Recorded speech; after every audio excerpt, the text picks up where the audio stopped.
Well, hello everyone, and welcome to the Tenpenny Files. I'm your host, Dr. Sherri Tenpenny. The Tenpenny Files is a daily conversation that's meant to inform and educate, not just to entertain. I come prepared with a list of questions, but I let the discussion unfold naturally with people worth hearing from on topics worth exploring. If it matters to your body, your freedom, or your future, we're here to talk about it.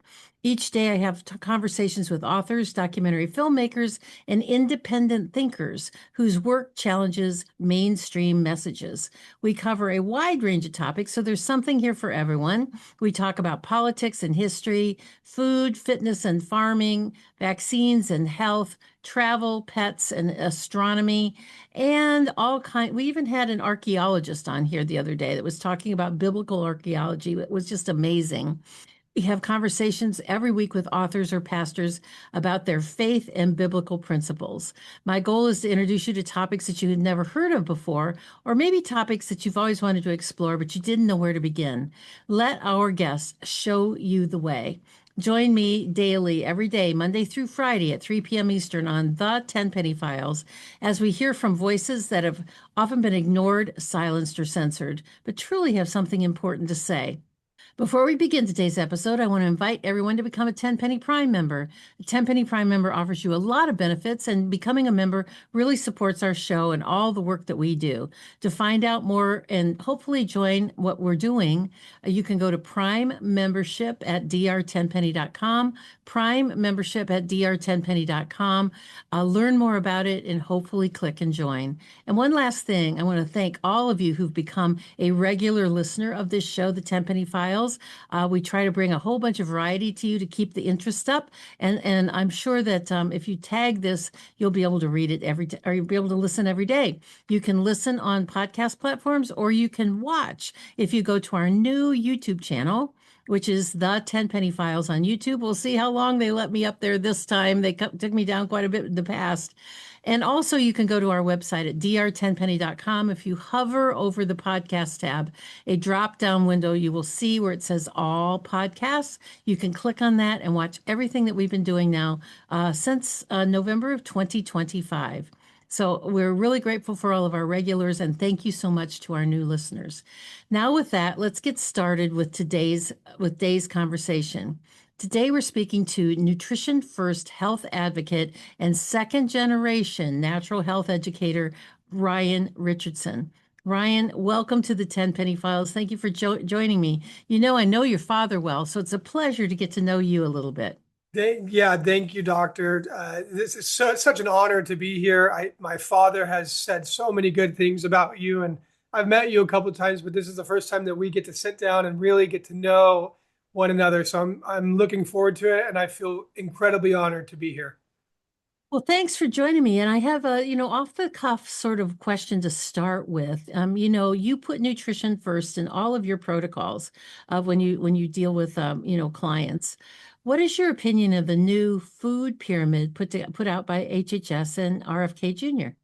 I think it's an amazing step in the right direction. I think, obviously, I'm not a doctor. My grandfather was a doctor. My father's not a doctor, but an educator, as you alluded to. And I went to school to be a doctor. I actually finished 3.5 years of pre-medicine. I thought I was going to be a doctor my whole life. I wanted to follow in my grandfather's footsteps. So I understand, more maybe than the average Joe, but I'm still not a doctor.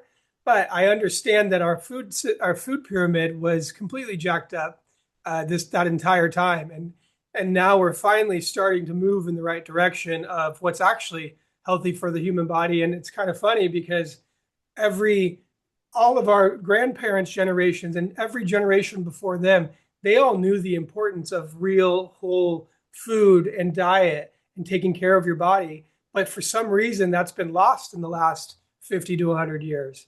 And so we got to really fight to bring back that education, or we'll continue seeing a lot of these issues that we are seeing now.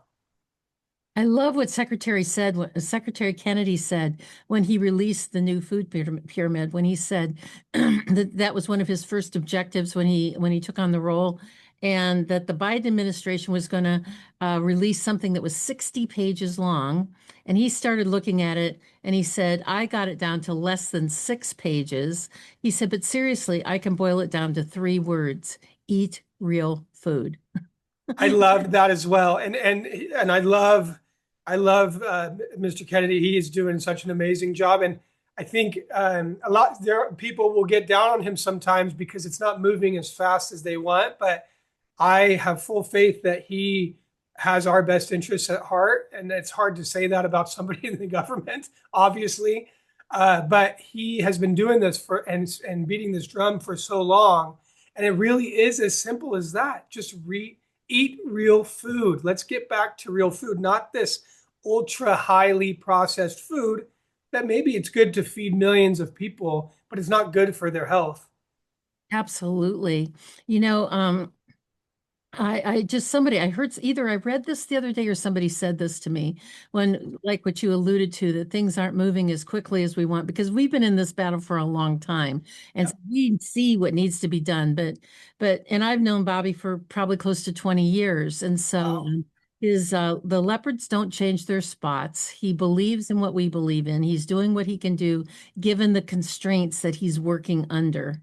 And he's really moved from being an activist into being a politician. And being a politician, the rules of the game change. And Completely. he has to, before he actually puts the full weight of that step down, he has to figure out if he's stepping onto somebody's landmine, of what they're trying to help him with. So I just still encourage everybody to keep the faith, keep praying for his safety and for his ability to continue to do the work. And I'm glad that at least he's moved the ball forward in 2 years than what anybody else has done in the last 20. What would it look like if he wasn't there right now? We would be so far in the opposite direction that I don't even want to think about it. It's scary to think about. It really is. Well, you have a long history too of growing up in a health-related family. What does health mean to you, given that you grew up in a multi-generational family that not only took health seriously, but took health in a different direction and took a lot of heat for it? What does that mean to you? Yeah, it's funny. Well, from a young age, what it meant to me was being able to perform at the best of my ability in my sports. I grew up an athlete. I played every sport that you can imagine. And so I understood that if I wasn't fueling my body correctly, it would show up in my performance. It would show up in class. And it was made very apparent to me from a young age. Oh, well, what did you eat last night? Oh, you had the sugary cereal for dinner last night, huh? Right? Okay, well, this is how it made you feel the next day. So maybe that wasn't the best choice of foods, right? It was always you do this, and it's not that bad boy for eating snacks late at night. This is your consequence, right? You don't feel great the next day. So my dad and my mother, they did a really good job of raising me to kind of make my decisions for my own, but showing me that my decisions had effects. And obviously, being in the nutritional world, and my father always knowing about apricot seeds and B17 and all the other things that he loves to promote, it was always front and center. And it was always like, okay, well, when I'm not feeding my body correctly, I get sick just like everybody else. I miss school or I'll miss a game. And so I'd never like to do that. I prided myself in being able to show up and be healthy. So it became like almost a personality trait. Like, oh, I haven't been sick in 6 years. I haven't missed a day of class. I haven't missed a practice. But as you get older and you start seeing your friends fall apart, and you try to help them and say, hey, maybe you should try doing this thing. And it's like, oh no, my doctor told me that I'm good. I just need to take these antibiotics. And then, 6 months later, they have another issue that they're taking another drug for. And so I got to see firsthand that most people's families don't think like mine. When I had a headache, it was, hey, go chug some water. See how water is going to help you, right? When you're at your friend's house, they take a few Tylenol or some Advil at any sign of any type of side, like headache or ache in your body. And that was for me, it was the opposite. It's let's see if we can use what we have around us, what God gave us, found in nature, to cure our ailments first. And if we can't fix it, then go to the doctor and see if the doctor can help you decipher what it is. Whereas I think, to most people, it's, oh, I have a symptom. Let's go to the doctor and get that checked out. And so I think it's mostly backwards thinking from how I grew up, if that makes sense. Now, you grew up in a pretty big family, right? Yeah, yes. I'm And the oldest of six. And then when my mother passed away, my father remarried, and he remarried into a family that already had six children. So I'm, technically the oldest of 12, but half by blood, but I still consider them, the other ones very much my family. and do your siblings have the same outlook on health and eating well and nutrition as you have? I would say, they're much younger than I am. And I would say that it's probably similar to what I had at that age, right? When you're young, you feel invincible. And while you do know, what's right for you, you don't always make the right decisions, right? There were times where I would stay at my friends' houses and eat candy literally all night, at 14 years old. But when you're young, you don't really have that forward thinking. And I would say my family the children are much like that, right? They probably know what's best for them, and they understand nutrition. And especially my father, the woman he remarried, she's allergic to sugar, so they cook without sugar in their house at all, and they are very, very healthy. And I'm sure that they know that it's because of the way that they eat, and it's been reiterated. So, but with me being so much older than them, I finally understand what it means to like not understand what this younger generation is kind of what they're thinking at the time, and their jokes are far different than when I was a child. It was only 20 short years ago, but times move very fast. So I'd say as a whole, yes, they're all incredibly healthy. My younger sister is at Northern Arizona University, and she wants to be a nurse and a phlebotomist of sorts. She wants to be able to give people IVs if they can. So a lot of them are kind of hovering around this natural health space instinctively, and I'm really excited what they decide to do. But then we have another one of our siblings that wants to be an architect. So everybody's a little different, but as long as they're taking care of their bodies, and that's all that we care about, really. Do you have a specific food or habit routine that you keep up with for yourself, that you believe would be beneficial to everybody if they followed something like that? Yeah, that there's so many of these little tips and hacks that I've been learning about. But the first one that comes to mind is I've read, and maybe Doctor, you've read something similar, that around 90% of Americans are deficient in vitamin D. And so one thing that I've been doing in my personal life is going outside on a walk and just getting my face in the sun for 20 minutes, 30 minutes. In Arizona, sometimes it gets incredibly hot out here, and I don't even want to go outside during the day. So I try to get up early and get some sun on my face. And that just small change has been hugely impactful in my life. And so I start to think, of all of these vitamin deficiencies. So you got vitamin D, right? The serious end of that is rickets, or let's say you're deficient in vitamin C. The serious end of that is scurvy, right? But what else is happening to your body along the way that's not scurvy or rickets, right? What else, if you're just half deficient in this vitamin, there's still really bad things that are happening to you. And so I think looking at health through the deficiency lens, because 100 years ago, all of these vitamins were found in our food, right? Vitamin D, not so much, but 100 years ago, people were outside way more often than they are nowadays. They weren't stuck on computers. But we need to look at what our bodies are missing that it had 100 years ago. And we need to figure out ways to get those supplements and vitamins back into our bodies. I think that that's really, really smart, and we know that there's just some core basic things that are really important, like your body needs to move, you need to get Yep.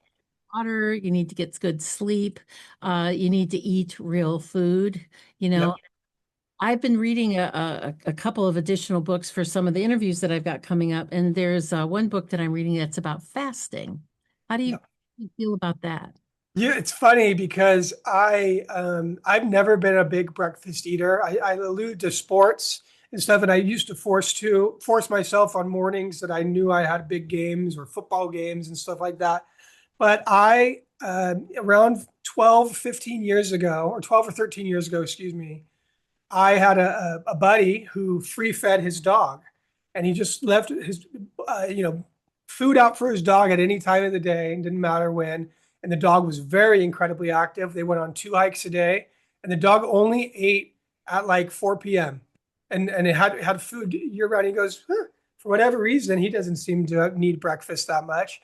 And I was like, you know what, maybe I should stop forcing myself to eat breakfast. And so for about 10 years of my life, I accidentally, I called it, did intermittent fasting because I just would skip breakfast and then maybe I would have a light, very light lunch or a granola bar or whatever that meant. And then I would have a really big dinner. And obviously all of this research has come out about fasting now and the benefits of it. And if you think about it, you know, hundreds of years ago when we were hunters and gatherers, you didn't just have food everywhere, plentiful, no matter when you want it, like we have now. You couldn't just go to a grocery store and just have food sitting there that you could eat. So, intermittent fasting was almost a way of our life back in the day because we had to hunt and gather, then cook it, and then we all shared it together. So it makes sense from like a biological standpoint, and I know it works for me, but I also understand that everybody's different. So. What about the principle of that they say you should eat like a king at breakfast, a prince at lunch, and a pauper at dinner, that your biggest meal of the day should be in the morning to get you all primed up for the day, and that you shouldn't eat so heavy in the evening, because it sounds like you're doing just the opposite.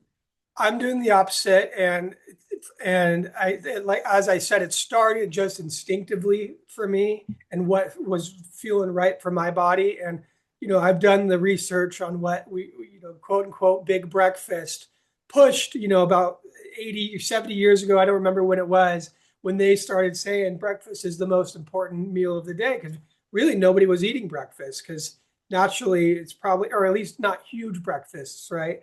And so I've read stories, and I don't know that much about it. I don't claim to be an expert about it. I've read that that was a big push, but it really isn't the most important meal of the day. And I've heard from several people that are much smarter than I that everybody is different. There may be somebody that it is that important for, but as a whole, it's just not that true. Now, and I'm happy to be wrong if you have more information about that. Well, I just know that, they say that you shouldn't eat past 6 or 7 o'clock in the evening, and you shouldn't eat big meals because then it just turns into fat overnight because you're not burning those calories that you just all took in. But I do believe that, people have always asked me for all the years that I've had, been in practice. I've not seen, I'm retired from direct patient care now, but in the days when I was seeing patients, people would always say, so what diet should I eat or how should I eat?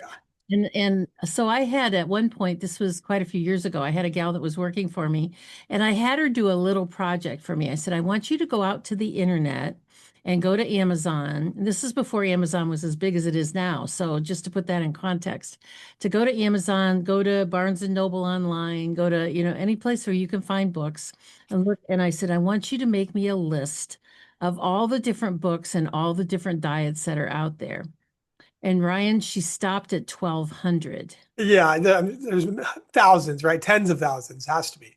Well, there was at least 1,200 that I said, okay. Yeah, yeah, Well, kind of that is that, they can all work as long as you adhere to them.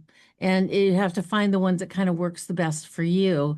And, low inflammatory and keeping out the bad stuff like, seed oils and, all that sort of stuff. People tend to be sensitive to gluten and dairy. So I think they yep. need to do that.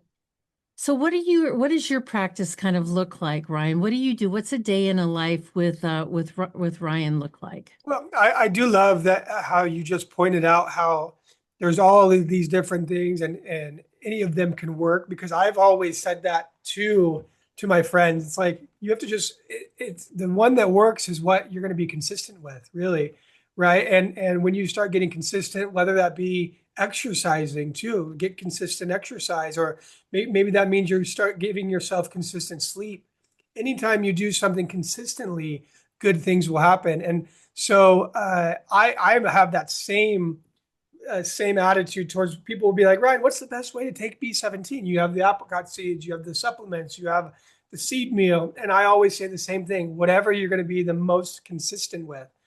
But if a day in the life of Ryan is that I got a dog about a year and a half ago with my fiance, and his name's Lentil, and lentils have B17 in it, just like apricot seeds do. So, funnily enough, my morning starts every single day as soon as the sun comes up and peeks through the blinds. Lentil is on my chest, and he's ready to go on his morning walk. So we wake up with the sun, and we go out and do about an hour walk every morning. And it's just me, him, the birds chirping, and the sun rising. And it's a reflection time for me, almost like a meditation time for me. And I run Richardson Nutritional Center now. And I know you've met my dad. He's a bit of a chaotic, frantic guy. It's just because there's so much that needs to get done. And so if you let it, the stress can chew you up and eat you and spit you out. And stress, I believe, is the number one killer. Everybody's stressed, and for good reason, right? We live in a stressful world. We live in a world where we have all of the world's information in our pocket.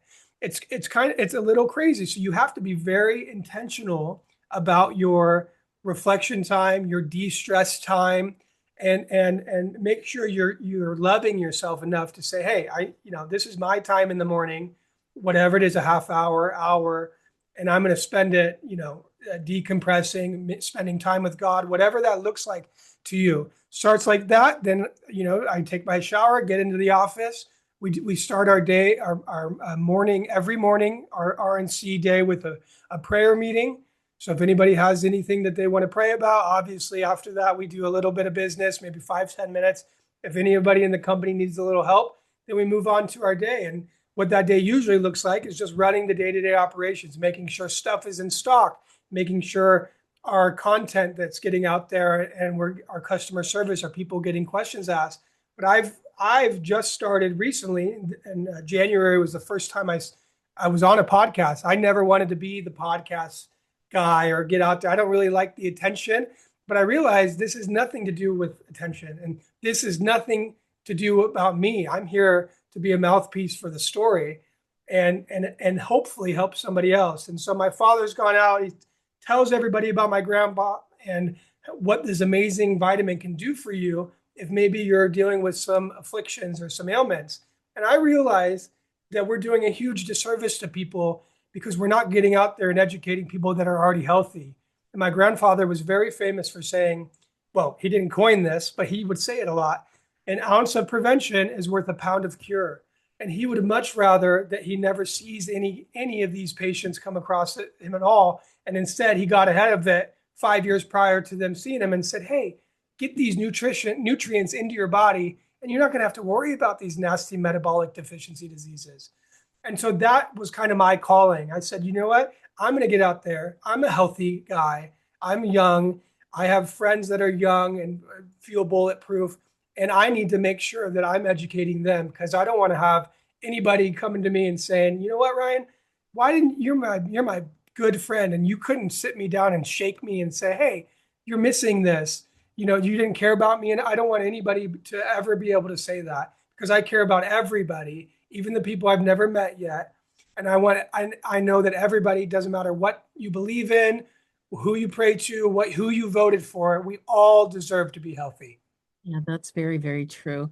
And I like your idea that, starting with learning how to do it the right way when you're in your 30s, because if you don't start until you're in your 50s, you've got 20 years of mistakes that you have to account for. And I believe also with what you said is true about that, all of us, when you're in your 30s, you just feel like it's invincible. That sickness stuff is going to happen later.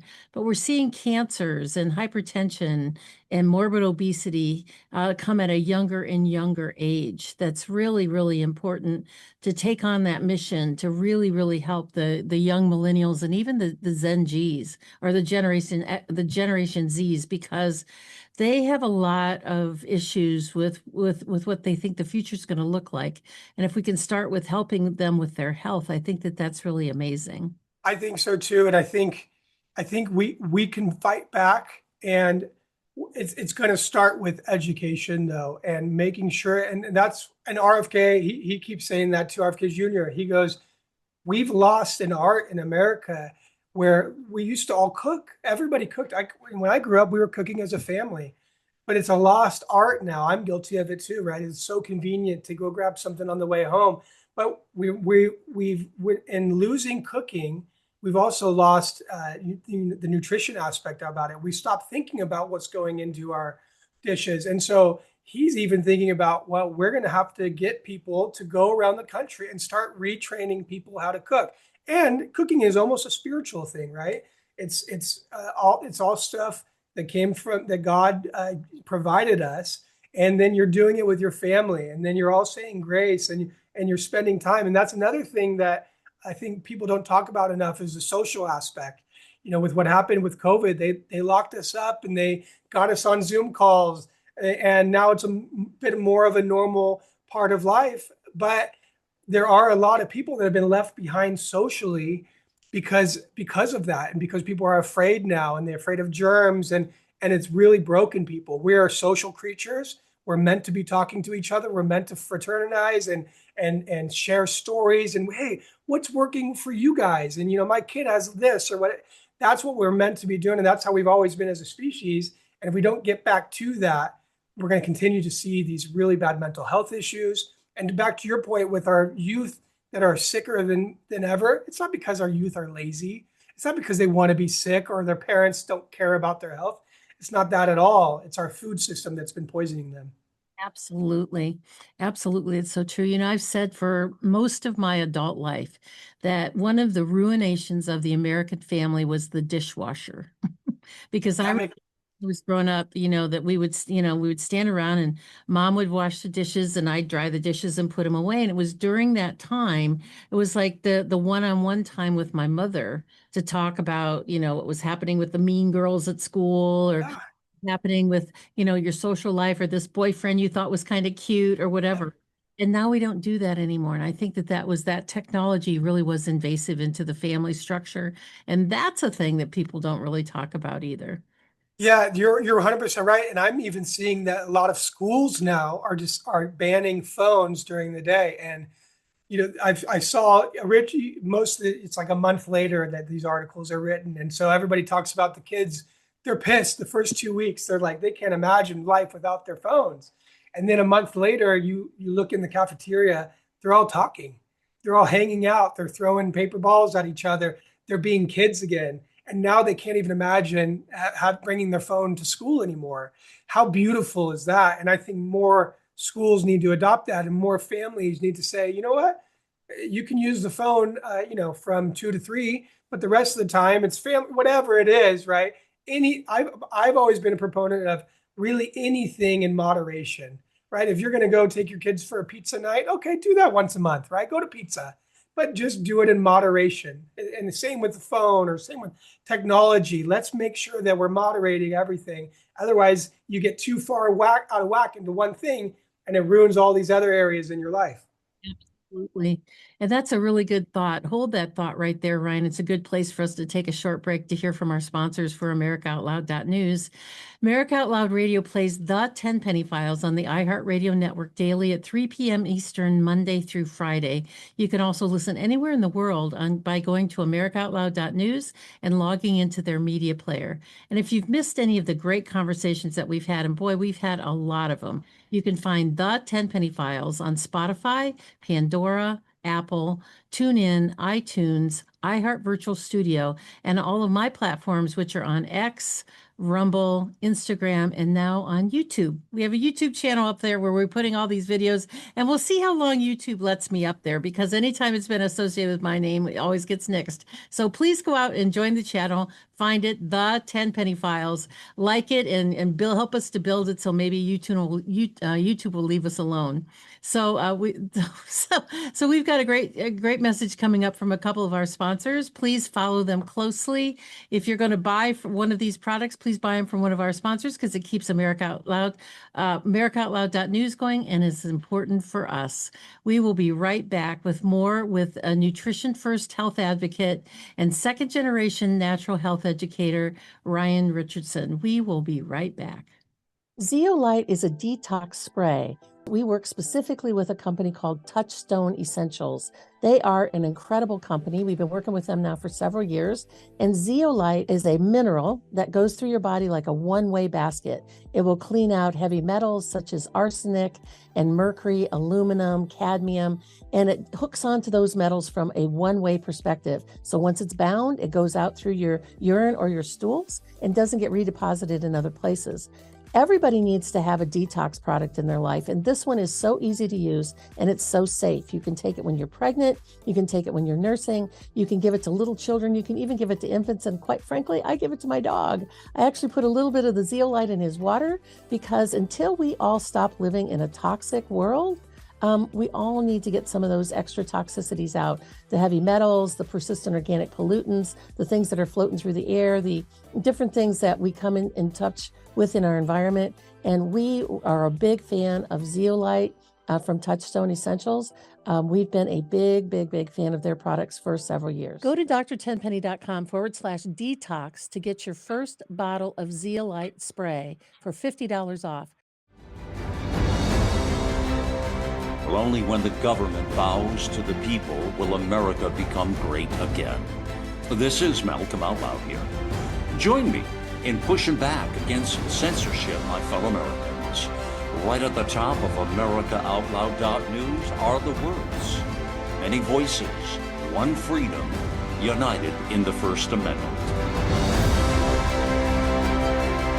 Now is our time, my fellow Americans. AmericaOutloud.news, liberty and justice for all.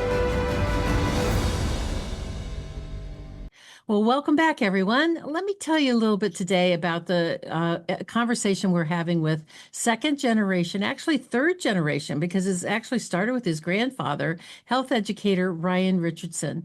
Ryan was raised in a family shaped by prevention first values. His grandfather, Dr. John Richardson, brought a rare, long view perspective on nutrition, wellness, health trends, and cancer.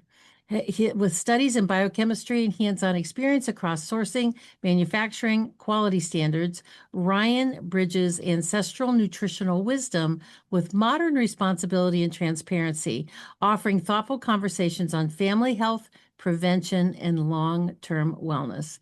Ryan, welcome back to the show. Thanks for being on the Tenpenny Files with me here today. Thank you. I'm so happy to be here, and I've enjoyed our conversation thus far. Well, let's talk a little bit about B17 and the apricot seeds and the big thing that your family is involved with the Richardson Nutritional Center. Yeah, absolutely. I can start just very briefly from the top. My grandfather was an ear, nose, and throat specialist. He had a practice for around 15 years in the Bay Area. He actually had two practices. He was very successful. My father lived in a beautiful home in Moraga, California.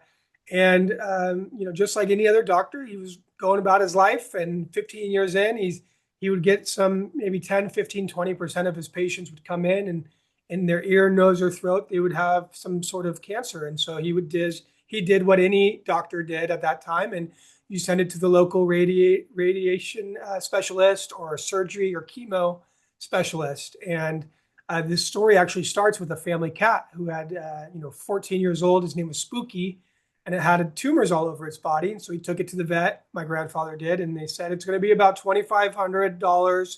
And this time it was early 70s, which is, wasn't about the money so much as what they said, that the cat will have about a 15% chance to live.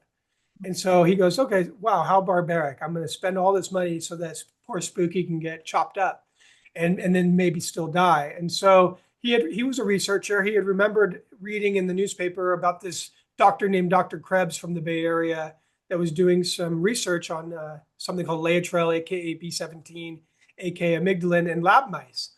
So my grandfather he got in his car and he drove over 45 minutes to see Dr. Krebs for the first time and explained to him, hey, I have this cat. Do you think what you have will help him?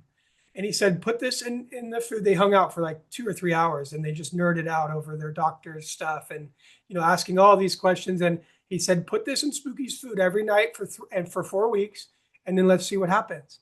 4 weeks later, all of tumor Spookies were gone, cancer-free, and lived 3 more healthy years later. And so That kind of shook my grandfather to his core. He's like, whoa. And, several months go by after this happened. He's telling people about it, sometimes his nurses, but he just kind of, he started researching it more. He's like, man, that was pretty amazing. But his nurse said, hey, doc, they're trying to amputate my sister's arm. She has cancer in your arm. I know about spooky. Will you please try this on my sister? And my grandfather, he writes in his book that he knew it was a pretty big deal at the time when she asked him to do this, but he didn't know how big of a deal. And he decided after praying on it that night that according to his Hippocratic oath, he is going to do what he can to save this woman. That's just what he's going to do. And so he started treatment on her. A couple months go by. She goes back to the hospital that wanted to amputate her arm, and she was cancer-free. Unbelievable, cancer-free. And she came back to my grandfather and said, Dr. John, they still want to amputate my arm. They said it can come back. And that's, we don't want it to come back. If it comes back, it can come back harder. It'll spread faster. We need to get ahead of this, and you need to amputate your arm anyway. Well, she did not amputate her arm. And my grandfather writes about a pretty pivotal moment in his life where a year later, they're at a wedding. I think it was my aunt's wedding. And she comes up to my grandpa and grabs him with both her arms. And he said that, that was a huge moment in his life. And he accidentally became a cancer clinic from this kind of story. Lines out the door, word of mouth traveled fast. People that had stage 3 and stage 4 and had gone through years of chemotherapy. So these are people on death's door were coming to him. And I want people to understand it's not a silver bullet. Sometimes your body has been beaten down so bad that nothing is going to save you. But he was still saving some of these people. And so word traveled extremely fast. But word also traveled fast through the medical establishment. And the FDA came knocking and said, hey, Dr. John, you can't do this. There's only 3 approved ways to treat cancer in this country right now. And that's chemo, radiation, and surgery. That was 60 years ago, 50 years ago. And that's still true today. How is that possible? That, our rates just keep rising and yet nothing's getting better as far as our treatment goes. There's a doctor that I admire heavily. His name is Dr. Seafried from Boston College. And he says that the chemo, radiation, and surgery is medieval and barbaric ways to treat people with cancer. And he talks about how metabolic and nutritional therapy, like my grandfather was promoting, is the type of treatment that you give to a healthy person and to a sick person. So would you want that treatment? Or because you don't see healthy kids or healthy guys or girls lining up at the local chemo center because I want to make sure I don't get cancer, right? How about we treat it as this? And it's a little different once you get it. It becomes a lot more precise. But to make a very long story short, they drug my grandfather through heck and back. The federal government sued him 4 times. He won all 4 times. As you can imagine, it was very stressful for him, stressful for his family. It was incredibly expensive. And after the 4th time, the California Medical Board stripped him of his medical license. A well-respected physician. They labeled him a quack. They said that he was just a guy that was preying on people that had no other answers. But in reality, if he would have just shut up and conformed like they wanted him to, he would have made so much more money. He would probably still be alive today, to be honest with you. I think the stress of all of this killed him because they destroyed his name and his whole legacy. They forced him to move to Nevada, where he moved and he opened up a natural health clinic for 3 years before he passed away, named Richardson Nutritional Center. And so when we started this back up, it was obviously an ode to my grandfather. My father is not a doctor, but he grew up around this and he went to chiropractor school and he has a deep interest in nutrition. And he wanted to be a supplier for anybody that, did their own research and was just looking for this natural vitamin that's found in over 1,200 different foods, right? By the way, it's the highest concentration is found in an apricot seed, but it's found in spinach, it's found in watercress, it's found in lentils, it's found in lima beans. So 100 years ago, this was just found in our diet between 200 and 400 milligrams. in the beef we ate, in the bread we ate. But since all of our food has been stripped of its nutrients, B17 is one of the biggest culprits. And it's a huge reason why I believe we're starting to see such a massive rise in the C word. But you look at other countries, let's say Mexico, for example, they eat a lot of beans. Beans are notorious for having high amounts of B17 in them. They see far less rates of cancer than we do in America. Why are we not asking why? Well, that's the ultimate question, isn't it? Why is it that that people that eat those kinds of foods, it's eat real food, and the eat real food has a whole cadre of all the nutrients that God provided for us to begin with to take care of our bodies. What do over the years, you've changed the nutritional abilities. I mean, because apricot seeds themselves, when you chew them, are pretty bitter, but they come in, but you've made them into different forms now. What are they? Yeah, so that's an amazing point. We recognize that it's a bitter flavor, and B17, most B17 foods are bitter naturally. So Brussels sprouts are another example. I go to restaurants sometimes and I'll see a Brussels sprout salad and it's raw Brussels sprout and it's bitter and it has B17 in it. Most of the times when we see Brussels sprouts, it's cooked heavily and most of that vitamin is killed under heat. And so it's about eating raw foods. I I think I went off a little tangent. What was the question again? I want to make sure I tie it back in. You now have different forms of the Thank you. Thank you. Yes. We recognize that the bitter flavor is a deterrent for some people. So we had to get pretty creative about the other types of ways that we get modalities, because the first and foremost, it's very versatile. When you're really ill, we know doctors that use it intravenously. We know doctors that use it orally or topically. But what we have, the other ways we have it in normal seed form. We have it in a form where we crush up the seed, and then people have a spoon. They put it, scooper. They put it in their oatmeal, their protein shakes, their smoothies, their yogurt, whatever their salads. Then we have it in supplement form. So maybe you just want to bypass the bitter flavor altogether. So you just take a supplement. They're, vegetable capsules, and I just take it with some water every single morning. Then we have a dark chocolate bar with no added sugar that we usually have available that when it's not in the summer months, but now we're bringing it in cold packaged. So if you want to figure out, if you want it to get it through dark chocolate, we could do it that way. The last other form of modality we have is the Vita Rocks, and it's a popping rock candy for children or for adults. We have a lot of adults that love them too. And you get your daily dose of vitamin B17 through this popping rock candy, but there's no added sugar. There's no garbage in it. It's all sweetened naturally. And we have so many stories about kids that get angry at their mother or father when they don't include they call them the pop rocks into their lunches. That's interesting. That's really, really interesting. Well, what would you advise parents and or grandparents to do to prepare their family's health? And is the apricot seeds, is that something you should just take every day preventatively? And so is that something that parents and grandparents should start to incorporate into the daily meals of their kids and grandkids? Yeah, 100%. And what I like to tell people is it doesn't even have to be all through apricot seeds, right? As I listed 1,200 different, or there's listed 1,200 different edible foods out there that contain the same vitamin, and you can Google it and look at it. And maybe you guys decide to do a great meal that's filled with this, and so you skip the apricot seeds that day. Or but one thing that's always stuck with me for my whole life is an author named G. Edward Griffin, who was a very dear friend of my grandfather. He wrote the book World Without Cancer because my grandfather begged him and said, Ed, we got something here. It's incredibly interesting. They're suppressing the information about this vitamin. Ed is now 93.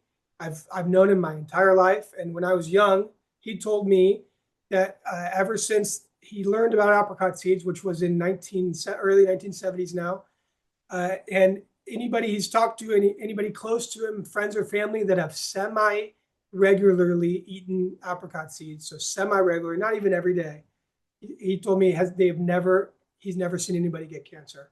Wow. And I talked to him about 4 months ago, And I asked him, I said, Ed, you told me this when I was a kid, and I tell people this story all the time. Can you confirm if this is still the case? And he said, that is absolutely still the case. And so while I would love to sit here and make sure everybody's doing their daily apricot seeds, I do it daily. I know most of the people in my life do it daily. Yeah, do we mess up here or there when you're on vacation? Of course. But if as close to consistent as you can possibly can, and there's much more than just staving off the C word away when you're not non-deficient in all of these vitamins, the vitamin D, magnesium, vitamin C, vitamin B17, the list goes on and on and on, right? Yes, that's for sure. So we've been talking around the circles about this now for almost 45 minutes. Where can people get these apricot seeds and to just start incorporating them a little bit into your life every single day? Like you said, as a meal, as a powder that you can put into a smoothie. Where can people get them? And do you guys ship all over the world? Yeah, we ship all over the world. And you had brought up YouTube earlier, and I'm very proud of you for trying to get back onto YouTube because the times are changing. And there are platforms that we're on now that we were kicked off of years ago.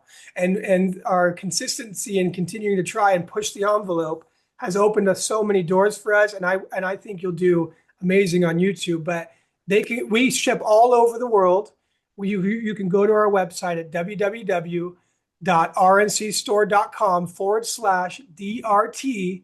If you do the forward slash, you'll make sure you get 10% off your purchase, and that code will automatically go in. Or you can wait to checkout and then make sure you use code DRT at checkout.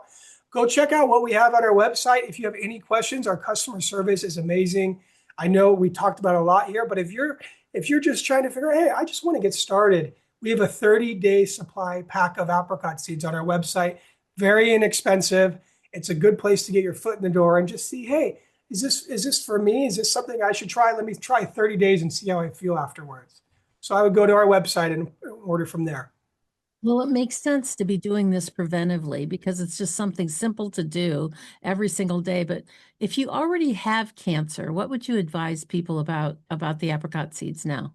Yeah, I think we have a huge growing circle of doctors that are administering this in the U.S. right now.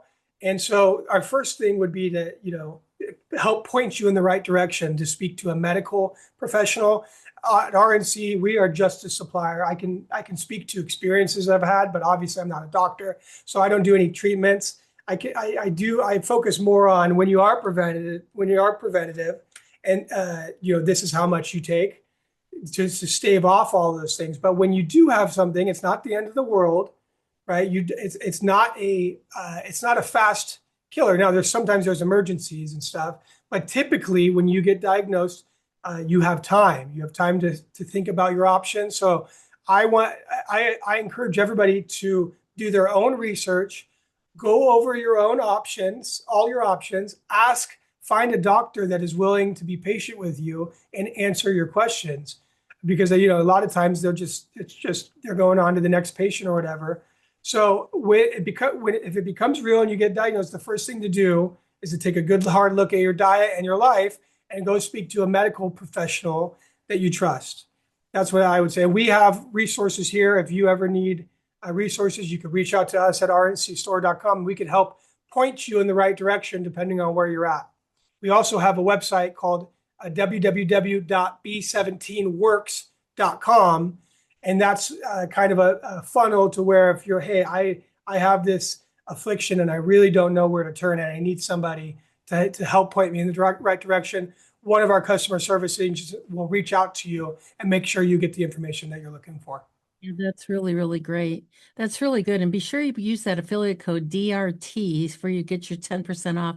And you can do that each time that you order. It's just not your first order. No, you could do it every single time you order. Yeah, that's really good. I had Dr. Francisco Contreras on the show a while back about the Oasis of Hope Hospital. It's a 60-bed hospital that's in Tijuana, Mexico, that's been around for 60 years. And I think they were compatriots of your grandfather, that they were treating cancer down there. And he talked a lot and talks a lot in his book about using amygdala and which is B17. So there are other places, and I will say this for anyone who may be listening to this that has cancer or knows somebody that they love has cancer. I would start by getting them on some simple apricot seeds. It's so simple.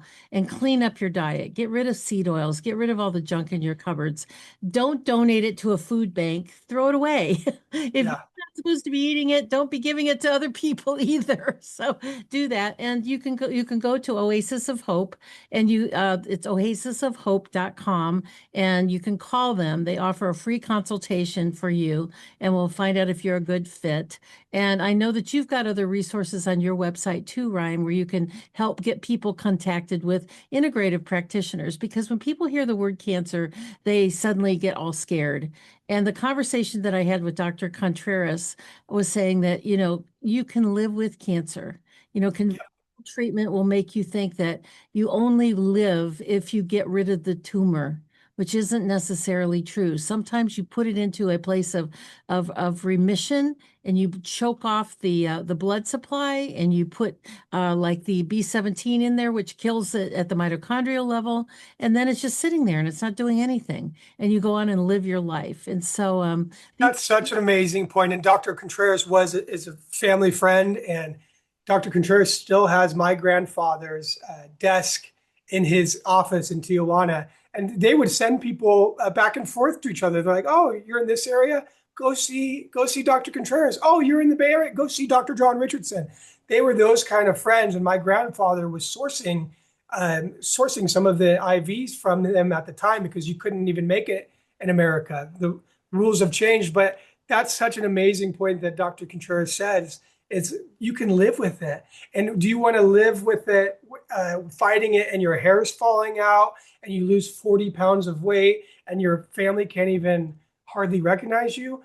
Or the side effects? I had a very close friend who got their buddy to start taking B17 after chemo had closed his throat up. He couldn't swallow anymore. He was eating liquid foods with a tube. And he convinced him, "Hey, this has hurt you so much. Can we try this now? Let's try this now." And he said, "Yeah." And 2 weeks later, he goes, "Okay, here's all the side effects of B17. His appetite came back, his throat opened, and he can now swallow and drink water on his own. His pain, all the pain related to the cancer went away, and his energy levels came back up.